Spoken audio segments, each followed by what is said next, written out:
اللهم صل على محمد وعلى آل محمد كما صليت على إبراهيم وعلى آل إبراهيم إنك حميد مجيد. اللهم بارك على محمد وعلى آل محمد كما باركت على إبراهيم وعلى آل إبراهيم إنك حميد مجيد. نن در سره یو وظیفه شیر کوم او دا وظیفه په جواب باندې ویل ډیر آسان دي د دې او ان شاء الله په دې سره به الله رب العزت تاسو ټول مسائل حل کړي. څوک چې قرضداران دي الله به د قرض نه خلاص کړي، څوک چې گیر دي نن سبا په دې حالاتو کې ګمبیر حالات دي، د رزق فاقه ده، نو الله رب العزت به دې انسان له دغه شي نه نجات ورکړي او رزق به الله فراخه کړي.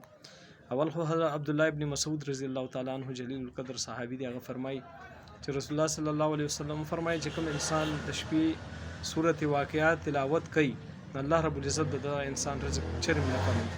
سورت واقعات دا داسې فضیلت لري عزیزان چې د دې معمول جوړ کړي الله به ستاسو روزي فراخه کړي. او دویم نمبر کې یو دعا درته هر مانځه پسې لازم وګرځوئ، ډیره مختصر ده او ډیره جامعه دعا ده. الله بس دې کې ستاسو د دین او دنیا دواړو کامیابی ساتي او دواړو جهانو کامیابی هم دلته کوي. هغه دعا ده اللهم اغفر لي ذنبي ووسع لي في داري وبارك لي في رزقي. اللهم اغفر لي ذنبي ووسع لي في داري وبارك لي في رزقي. والسلام.